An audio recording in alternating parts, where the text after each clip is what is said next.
And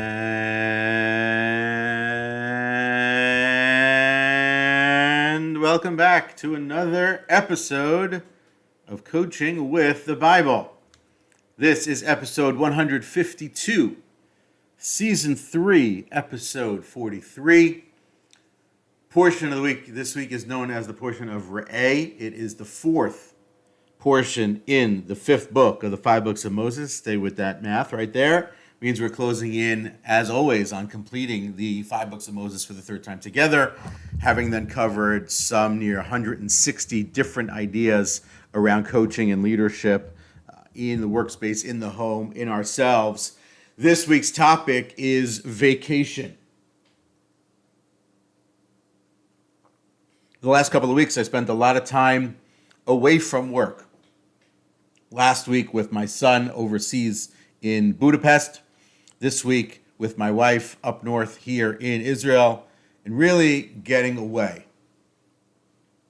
Doing our best to be on vacation. And vacation is a subject that, for a lot of people with respect to their work, with a lot of people with respect to their lives, is not something that is, I would say, planned in the way that their work is planned. Yes, people plan vacations, and perhaps we'll talk about that along the way today. But in the sense of that, is vacation part of my leadership, or is vacation a break from my leadership? Is vacation part of my personality as a high performer, or is vacation something separate and distinct where I can breathe for a minute and not be a high performer for those minutes? And in doing a lot of reading, a lot of articles, a lot of research on the subject, you realize that there is a way to vacation, for lack of a better term, as a leader specifically. Meaning that, just sort of taking a day and crashing in your bed is one version of that, and maybe that's your vacation.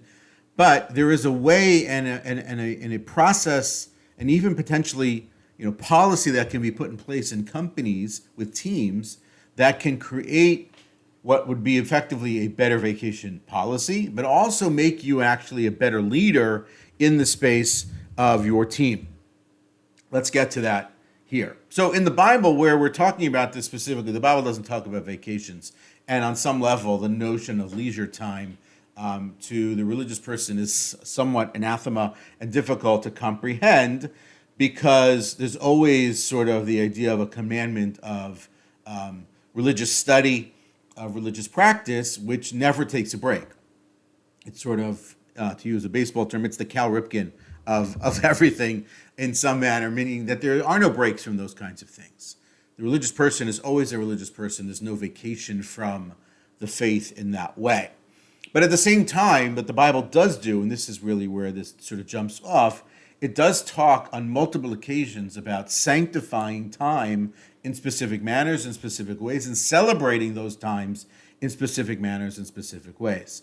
And so earlier on in the Bible, when it talks multiple times about the Sabbath, and so the Sabbath is a consecrated, sanctified time once a week, right, where the person is separated and disconnected and distinct from everything else that's going on during the rest of their week. So even in the modern world, people have, taken upon themselves a digital Sabbath. We talked about that once before, where they disconnect from their devices and technology for a period of time. They're sanctifying time in a certain manner. The Bible in this week's portion does that about the holidays. So it's the second or the third time, actually, the third time, I believe, in the Bible, where it goes through the main holidays on the Jewish calendar and talks about sanctifying those times. In sanctifying the time and separating that time, in consecrating that time, you are forced, or you are directed to focus your attention and your actions in a certain manner, in a certain way that is different than what you're doing the rest of the time. And so either you're focusing on something to celebrate, something historical, something agricultural, something personal, whatever that may be. And therefore, the other things that you would do normally are set aside, pushed away, separated from what you're doing. And so it's holy time. It's literally a holy day. Not a holiday necessarily, but a holy day. And so it fits in the vein of understanding and thinking about the concepts of vacation writ large, and really specifically sort of how we think about what that is. And so when we come to the notion of vacation as a person, as a leader, we also have to do that. It's important for us as the leaders. Again, leaders for ourselves, leaders for our homes, leaders for our families, leaders for our teams, leaders for our companies, leaders for our communities, and being able to take that kind of a break. But there's even further understanding of how that actually works. There's a great quote from Maya Angelou, which is as follows: each person deserves a day away in which no problems are confronted, no solutions searched for. Each of us needs to withdraw from the cares which will not withdraw from us. It's basically the idea that the things that are on our mind, the things that are swirling through our consciousness and our brains on a day-to-day basis are always with us. They never leave us. But if we never leave them, then we never have a chance to rest, recharge, recalibrate, refocus, get outside the box, think bigger, all the benefits mentally that come from that space and that break. And so it's important that we do this, and the ability to separate. Rabbi Norman Lamb, who was the rabbi at the Jewish Center in the Upper West Side of Manhattan, also the president of Yeshiva University for many, many decades, has a sermon that I believe he delivered, I think it was in 1964, to his congregation on the subject of vacation. So it was just before the summer was to kick in, and he wanted to speak to his community about how they could think about and how they should think about vacation. And the term, the title of the presentation was Vacation as Vocation, Vacation as Avocation. He was always great with a good title.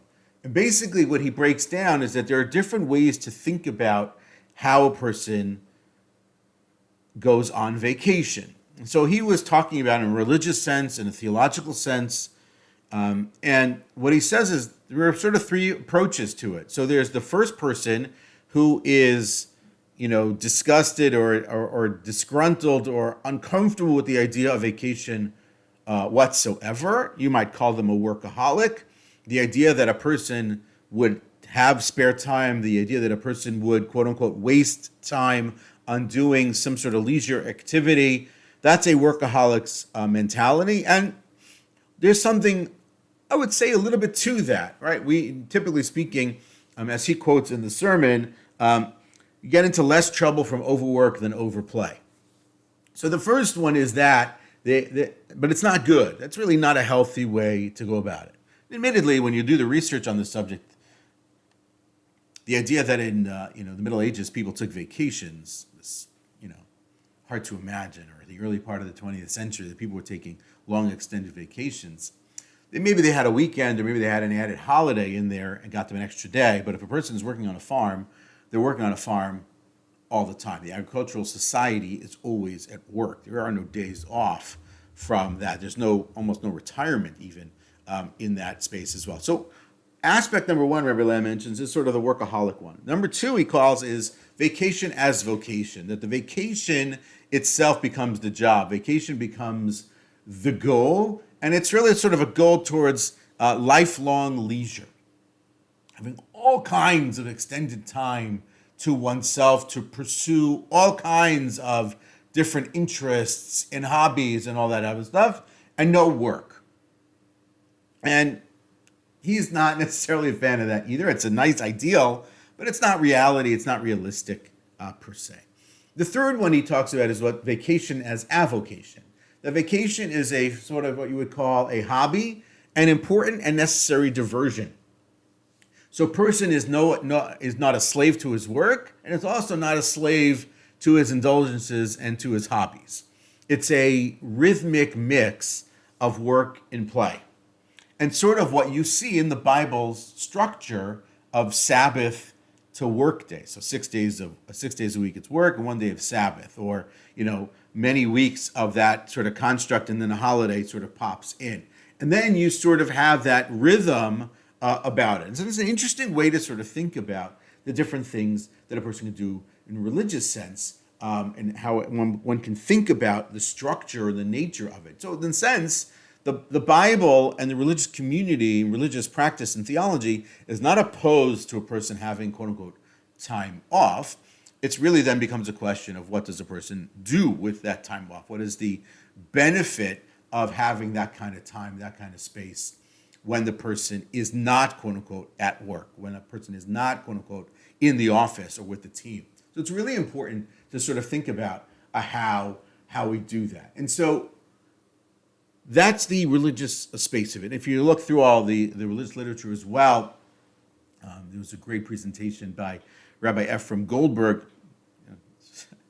I'm always quoting from the rabbis. It's just the way that is. Rabbi Ephraim Goldberg is a rabbi currently in Florida who gave a presentation years ago on the idea of leisure, whether or not, quote unquote, leisure is kosher or not kosher, and how we think about it. Then he quotes many, many sources of leading religious figures talking about and talking to their students about the idea of taking breaks and resting and sleeping and physical activity and physical exercise, and have some leisure time and some downtime, because ultimately in their case it was the idea about it being a part of their pursuit of a greater, deeper, more meaningful experience and understanding of the faith. But it's there.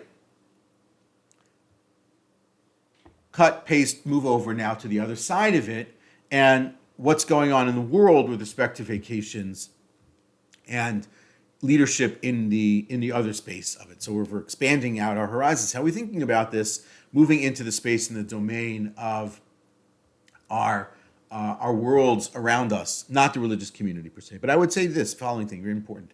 Even when I served as the rabbi of a small community, it was important that we figured out how to get away for a few days and not be the rabbi. So you can't vacation at home. That doesn't work. And you can't vacation inside the fishbowl. So you need to get away, even if it means, going an hour away or even 10 minutes away, but away from that regular space where you're viewed and seen and operating in a certain manner and getting away. So even back then, we would try to get away for a couple of days or get away for a weekend, take our kids, to, somewhere so that we could be a family and not be in the bowl of being the rabbi family in that community. Okay, anyway, so flipping over to the other side. So what's important also to appreciate is that by and large, people, certainly in the United States, do not actually take the number of days off that they are allotted on an annual basis. It's an important sort of think about. Like the average person in America takes somewhere between 10 and 13 days a year on vacation in the United States. That's really not a lot. I was looking up data in terms of which countries have the most paid vacation days in the world, and amazingly, Iran was at the top of that list. The number one country in the world with the most paid vacation days was Iran, which sort of shocked me. But okay, what are you going to do about that? Where I'm located now in Israel, the number is, I believe, 25 is the number of days, paid vacation days in Israel. The U.S. was 10, according to those recent research. The number of vacation days, paid vacation days in the United States was 10 days. It was third to lowest on the data set, which is an extraordinary factor in terms of how one thinks about that. So I think that's something to sort of think about how that actually works. And it's a country that would appear to be the wealthiest country in the world that has a lot of, it's a leader in industry, a leader in economy, a leader in success, per capita kind of thinking.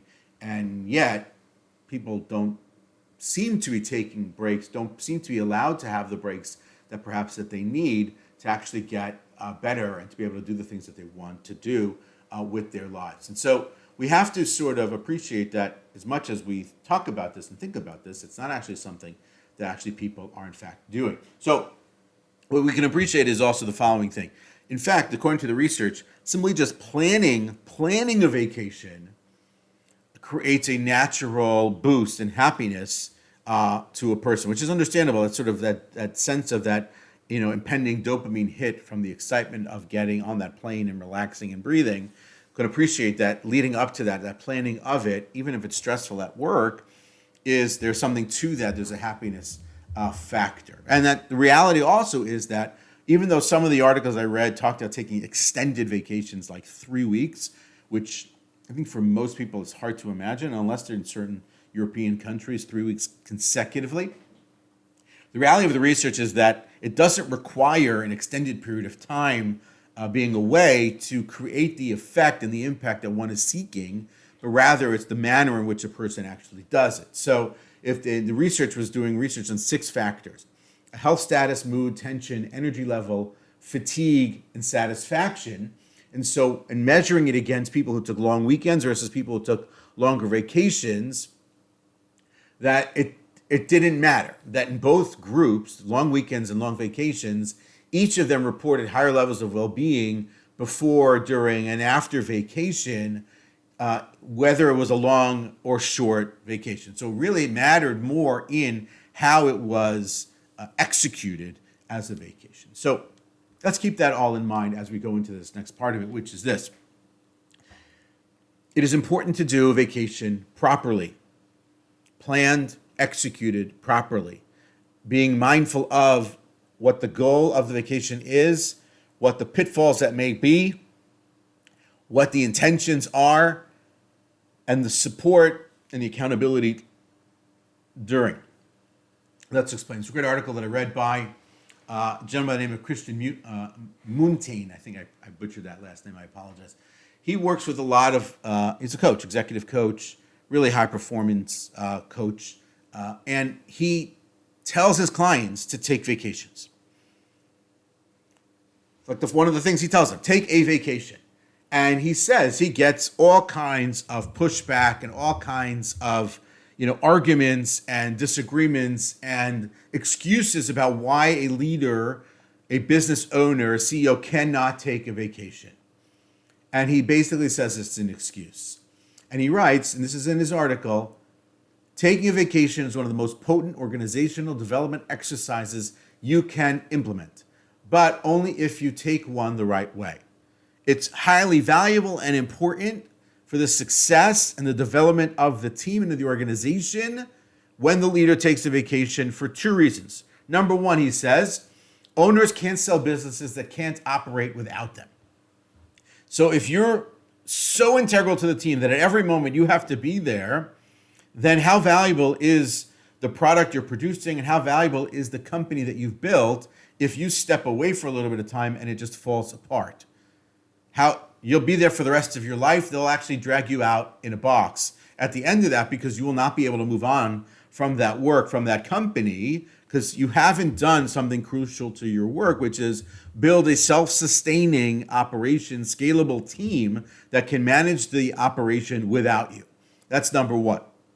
Number 2, your best ideas most likely happen outside of work.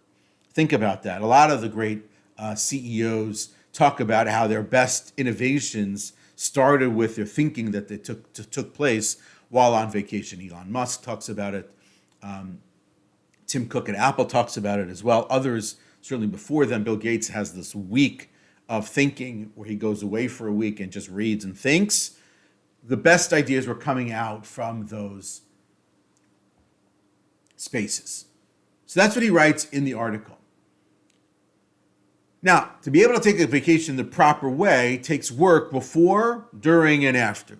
Before is the planning of the vacation and setting up the team and the company in a proper manner so that everything goes great while you're away.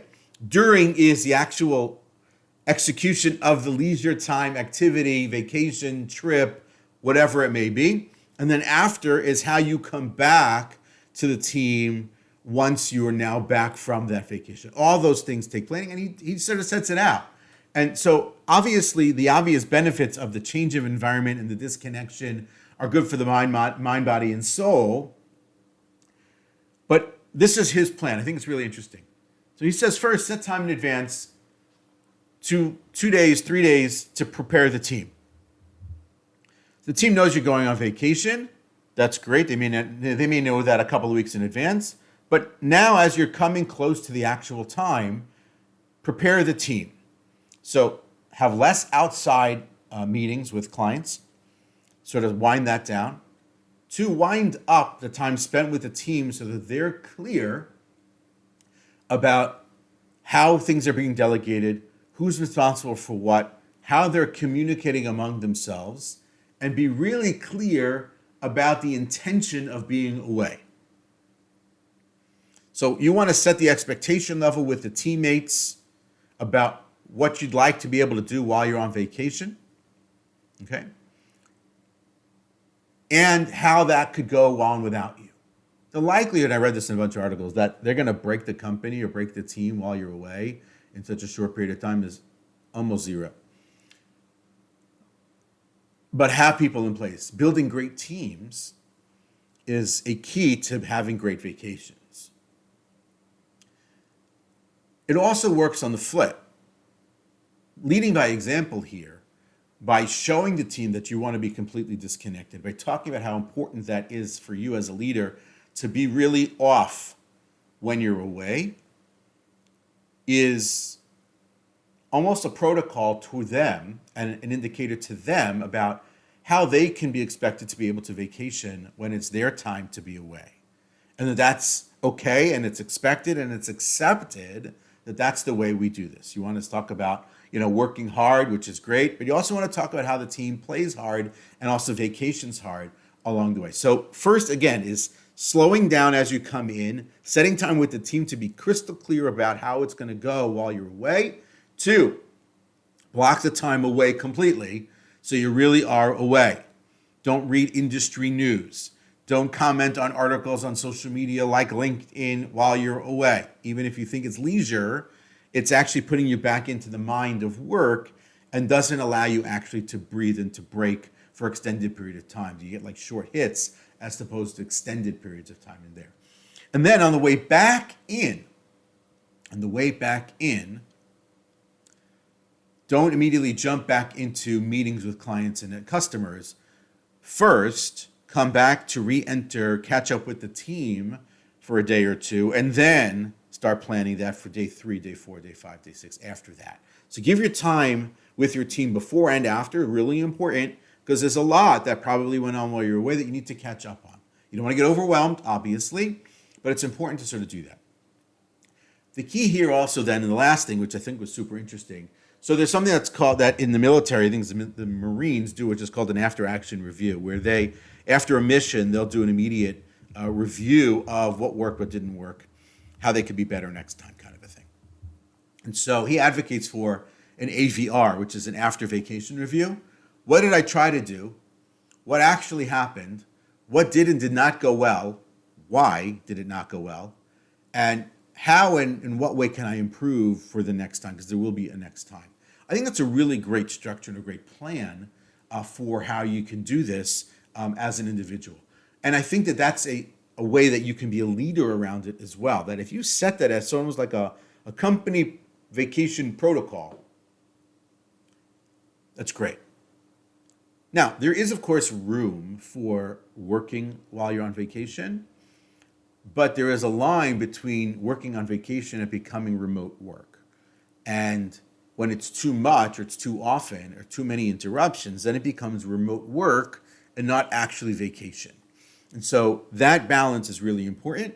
And that's where that support team is really important, where the person you're with, spouse, travel mate, travel buddy, whatever it may be, children, who hold you accountable to the vacation and not the work that you're not, quote unquote, not doing, but actually doing while you're actually on vacation. It's super important to have that. And so this is sort of how that works as a construct for you as the leader, for you to implement team-wide, and then that trickles down to everybody else and they can appreciate how it is that they can and should be able to vacation when they're part of your team. Now, what if you can't do vacations? Like, it's just not something that's in your, I don't want to say in your DNA, but right now where you're at, I know I'm going really, really long today, I apologize, but it's really important to vacation properly. I really want you to be able to unplug properly and to your best ability. So then do the mini breaks. We don't have a lot of time to talk about that, but try to find mini breaks. So that's the Sabbath concept, 1 day a week, where you do actually disconnect. You take that extra day on the weekend, so it's a Monday or the Friday before, and that gives you the time to really disconnect for a short, extended period. But again, it's not so much that you have the time, it's a question of how you use the time. And so being able to figure out ways to disconnect, creating Sabbath in your life, which is how we talked about it at the other time, way back when, earlier on in Coaching with the Bible, really actually then gives you the opportunity to disconnect, to get that space in your mind, to put yourself in a position where you can actually rest and actually recuperate, recover, and be reinvigorated and reanimated when it is that you come back on the other side of it. And to end with a quote, as always we do here in Coaching with the Bible, is this: vacations mean a change of pace, a gentleness with ourselves, a time of rest and renewal, and a time to stretch ourselves and encounter new people, new lands, new ways, and new options. That is Coaching with the Bible for this week. See you next week. Have a good one.